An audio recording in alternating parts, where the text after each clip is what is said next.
एक आदर्श नेता की तरह हमेशा गंभीर और हर बात को गंभीरता से लेते हुए उसका निष्कर्ष निकालना प्रणब मुखर्जी की खूबी रही है। स्थिति चाहे कितनी भी गंभीर हो, वो कभी भी उससे विचलित नहीं होते थे, बल्कि ऐसी स्थिति पर वे अपने कौशल और भी बेहतरीन तरह से इस्तेमाल करते थे। प्रणब मुखर्जी भारत के 13वें राष्ट्रपति रह चुके हैं।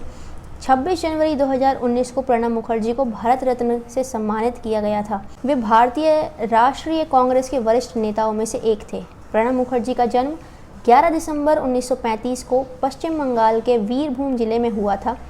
उनका जन्म एक ब्राह्मण परिवार में हुआ, जहां उनके पिताजी का नाम कामदा किंकर मुखर्जी था और उनकी माता राजलक्ष्मी मुखर्जी थी।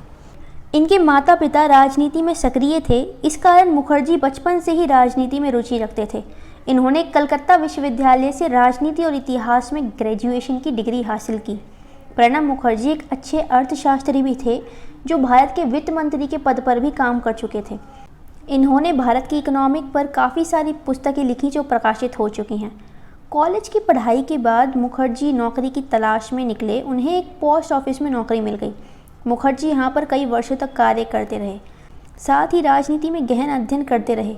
इसके बाद इन्होंने विद्यानगर के एक महाविद्यालय में पॉलिटिकल साइंस के आचार्य के रूप में पढ़ाने का अवसर मिला। 6-7 वर्षों तक सेवा देने के बाद कांग्रेस पार्टी में एमपी चुनाव में इन्हें टिकट दिया। यहीं से उनके राजनीतिक जीवन की शुरुआत हुई। सन 1980 में वे राज्यसभा में कांग्रेस पार्टी के नेता बनाए गए। इस दौरान मुखर्जी को सबसे शक्तिशाली कैबिनेट मंत्री माना जाने लगा और प्रधानमंत्री की अनुपस्थिति में वे ही कैबिनेट की बैठकों की अध्यक्षता करने लगे। इंदिरा गांधी की हत्या के बाद प्रणब मुखर्जी को प्रधानमंत्री पद का सबसे प्रबल दावेदार माना जा रहा था, पर राजीव गांधी के प्रधानमंत्री बनते ही ऐसा माना जाता है कि वे राजीव गांधी की समर्थक मंडली के षड्यंत्र का शिकार हुए, जिसके बाद उन्हें मंत्रिमंडल में भी शामिल नहीं किया गया।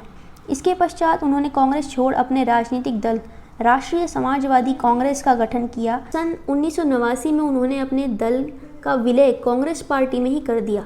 पीवी नरसिंहा राव सरकार में उनका राजनीतिक करियर पुनर्जीवित हो उठा, जब उन्हें योजना आयोग का उपाध्यक्ष बनाया गया और सन 1995 में विदेश मंत्री के तौर पर नियुक्त किया गया। उन्होंने नरसिंहा राव मंत्रिमंडल में 1995 से 1996 तक पहली बार विदेश मंत्री के रूप में कार्य किया। सन 1997 में प्रणब को उत्कृष्ट सांसद चुना गया। कांग्रेस की 3 पीढ़ी में साथ देने वाले प्रणब मुखर्जी ने सोनिया गांधी के राष्ट्रीय कांग्रेस अध्यक्ष बनने में भी अहम भूमिका निभाई।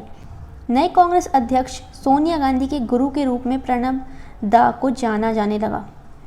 एक समय था जब जैसा ये कहते थे सोनिया वैसा ही करती थी।